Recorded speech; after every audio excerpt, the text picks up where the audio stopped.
बड़ी खबर, कल के हमले के बाद, कल के ड्रोन हमले के बाद आज रात यानी कि मंडे यानी कि सोमवार की रात 2 बजे भी 2 ड्रोन हमला करने पहुंच रहे थे और उसे इंडियन आर्मी ने मार गिराया। जी हाँ, बिल्कुल आपने सही सुना, वो पहला हमला था। उसके बाद सिलसिलेवार आज भी वही काम हुआ है, आज भी 2 ड्रोन देखे गए और इंडियन मिलिट्री ने उन्हें मार गिराया।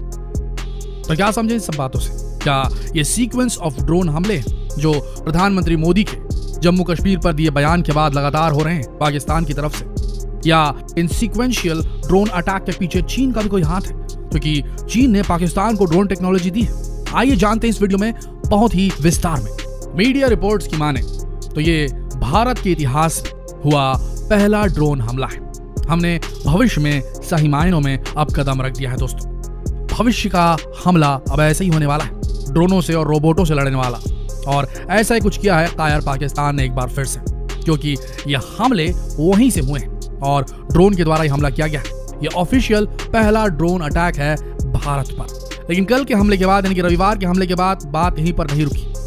जम्मू के एयरफोर्स स्टेशन में सोमवार की रात यानी कि आज रात करीब 2 बजे 2 विस्फोट की घटनाओं के बाद भारतीय सेना ने बयान जारी करके बताया कि 27 और 28 जून की आधी रात को उसने 2 ड्रोनों की गतिविधियों को दर्ज किया। सेना के प्रवक्ता लेफ्टिनेंट कर्नल देविंदर आनंद ने बयान जारी किया है कि भारतीय सेना ने रत्नुचक कालूचक मिलिट्री एरिया में गतिविधि दर्ज की और इसके बाद सुरक्षा बलों को आगाह किया गया और मार गिराया गया उन ड्रोन्स को। लेकिन खबर यह भी आ रही है कि तुरंत ही हाई अलर्ट की घोषणा के बाद क्विक रिएक्शन टीम ने गोलीबारी की। सेना ने बताया कि गोलीबारी के बाद दोनों ड्रोन जो हमला करने रात में आए थे वो सुरक्षा बलों के चौकन्नेपन की वजह से तुरंत भाग खड़े हो गए और इस बड़े खतरे को नाकाम कर दिया गया है। लगातार हो रहे इन ड्रोन हमलों और ड्रोन हमलों की आशंकाओं ने सुरक्षा एजेंसियों की चिंता बहुत बुरी तरीके से बढ़ा दी है। रक्षा विशेषज्ञों के मुताबिक हमले का निशाना और उसका तरीका तय करता है कि वो कितना बड़ा है। ये वायुसेना की प्रतिरक्षा प्रणाली अंतर्राष्ट्रीय सीमा पर बढ़ती जा रही चौकसी में लापरवाही की तरफ भी हमारा ध्यान दिलाता है। इन हमलों में एक इमारत की छत टूट गई और 2 वायु सैनिक घायल हुए थे। हालांकि इस हमले के बाद अवंतीपोरा व पंजाब के पठानकोट हवाई अड्डों की सुरक्षा पुख्ता कर दी गई। ऐसे भी समाचार है कि आतंकियों के चलते अगले निशाने यही 2 वायु सैनिक अड्डे हो सकते हैं। इस हमले के बाद सुरक्षा एजेंसियों की चिंता बढ़ गई है, क्योंकि इस ड्रोन हमले में हाई ग्रेड विस्फोटकों के इस्तेमाल की खबर आई है। देखिए, प्रधानमंत्री नरेंद्र मोदी द्वारा हाल ही में कश्मीरी नेताओं से जम्मू कश्मीर को पूर्ण राज्य का दर्जा देने एवं चुनाव से जुड़े मुद्दों पर बातचीत की। वहीं आतंकियों ने पहली बार भारत के किसी वायु सैनिक हवाई अड्डे पर ड्रोन से बम हमला किया। इसे पाकिस्तान की बौखलाहट माना जा रहा है। अभी तक ड्रोन का उपयोग नशीले पदार्थों की तस्करी के लिए किया जा रहा था, लेकिन पहली बार हमले के लिए ड्रोन का इस्तेमाल भारत के लिए गंभीर चेतावनी, और वो भी सीक्वेंशियल अटैक। कल कुछ हुए और आज रात के 2 ड्रोन भी देखे गए, जिसे चौकन्ने हमारे सुरक्षा बलों ने भगा दिया। सोमवार को एक बार फिर कालूचक मिलिट्री स्टेशन के पास ड्रोन दिखाई दिया, लेकिन सुरक्षा बलों की हरकत में आते ही वे गायब हो गए। इसके पीछे पाकिस्तान का हाथ बताया जा रहा है। ये भी पता चला है कि आतंकियों ने विस्फोट के लिए TNT या RDX का इस्तेमाल किया था। हालांकि सुरक्षा एजेंसियां फिलहाल पूरे मामले की जांच में जुटी। आपको बता दें कि पंजाब और जम्मू कश्मीर में ड्रोन की मदद से आतंकियों तक पहले भी हथियार पहुंचाए जा चुके हैं, लेकिन ड्रोन की मदद से यह हमले का पहला मामला है। अब सोचने वाली बात यह है, क्या इसके पीछे चीन हो सकता है? देखिए, ये कयास लगाए जा रहे हैं कि ड्रोन तकनीक पाकिस्तान के जरिए अब आतंकियों के हाथों जम्मू तक पहुंच गई, लेकिन इसके पीछे मास्टरमाइंड चीन भी हो सकता है। जम्मू में एयरफोर्स स्टेशन के टेक्निकल एरिया में रविवार को ड्रोन से हुए आतंकी हमले ने सुरक्षा एजेंसियों की नींद उड़ा दी है। नुकसान भले ही ज्यादा ना हुआ, लेकिन इसने सैन्य इंटेलिजेंस और विदेश नीति को लेकर नए सिरे से सोचने पर विवश कर दिया है। रक्षा विशेषज्ञों के मुताबिक आर्मेनिया अजरबैजान की लड़ाई में इस्तेमाल हुई ड्रोन तकनीक अब पाकिस्तान के जरिए जम्मू तक पहुंच गई है। पड़ोसी देश पाकिस्तान की जमीन पर ऐसे बहुत से ड्रोन आ चुके हैं, क्योंकि चीन ऐसे ड्रोन बनाने का मास्टर है, तो पाकिस्तान के लिए इनकी उपलब्धता बहुत आसान हो जाती है। तो यहाँ पर थोड़ा चीन का एंगल देखना भी बेहद जरूरी है दोस्तों। दिक्कत यह है कि ऐसे ड्रोनों की मदद से, ऐसे चीनी सपोर्ट से, चीनी टेक्नोलॉजी से उड़ने वाले ड्रोनों की मदद से सैन्य प्रतिष्ठानों और मुख्यालयों के अलावा पब्लिक सेक्टर की इकाइयों को भी निशाना बनाया जा सकता है। रक्षा विशेषज्ञ कर्नल रोहित देव रिटायर्ड के अनुसार ये ड्रोन पावर प्लांट, डैम और सामरिक महत्व वाले पुलों को नुकसान पहुंचा सकते हैं। अफगानिस्तान में तालिबानी और अमेरिकी सेनाओं ने एक दूसरे के खिलाफ ऐसे ड्रोन से जमकर हमले किए। ये बताया जा रहा है रक्षा विशेषज्ञों द्वारा ये जरूरी नहीं कि ड्रोन केवल सैन्य ठिकानों या सुरक्षा एजेंसियों पर ही हमला करें।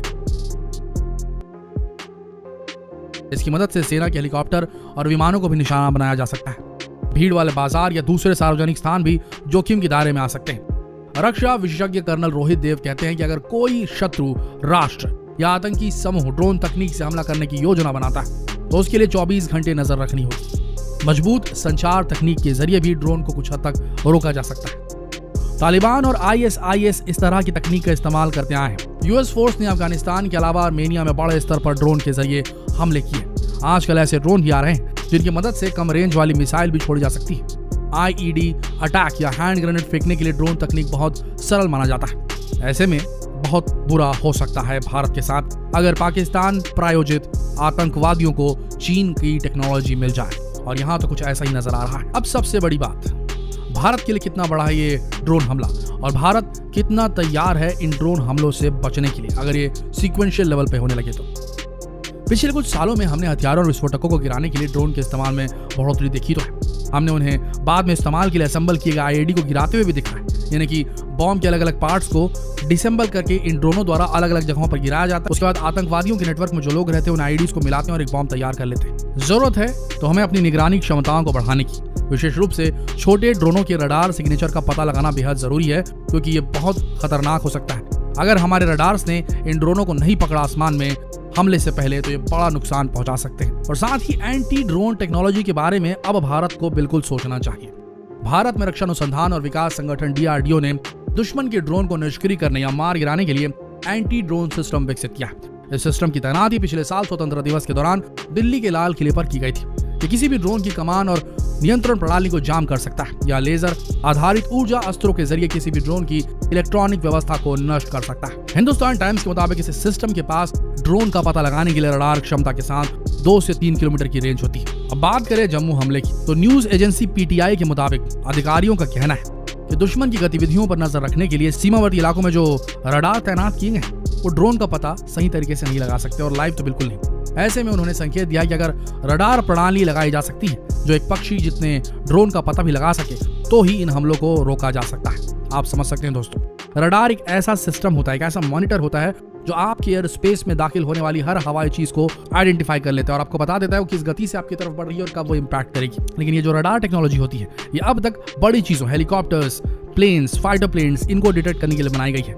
ड्रोनों को भी डिटेक्ट करने के लिए बनाई गई है, लेकिन ड्रोनों का आकार बहुत छोटा है, पक्षी के आकार के होते हैं और भी बहुत छोटे छोटे ड्रोन्स होते हैं, तो इन्हें डिटेक्ट करना बेहद जरूरी है। अगर हम इन्हें नहीं डिटेक्ट कर सकते तो ये छोटे ड्रोन्स हम पर बहुत खतरनाक हमला कर सकते हैं अगर ये टेक्नोलॉजी चीन द्वारा पाकिस्तान तक पहुंची और पाकिस्तान ने इन्हें प्रायोजित कर दिया आतंकवादियों को तो। लेकिन जिस तरीके से मोदी जी जम्मू कश्मीर को पूर्ण राज्य का दर्जा देने की जो मीटिंग्स को लगातार बढ़ा रहे हैं, वहां के स्थानीय नेताओं को भी मिलाया जा रहा है, और जिस तरीके से पूरी तरीके से लामबंदी की जा रही कश्मीर को लेकर के, इससे बुरी तरीके से बौखलाया हुआ है आतंकवादी गुट और खुद पाकिस्तान भी।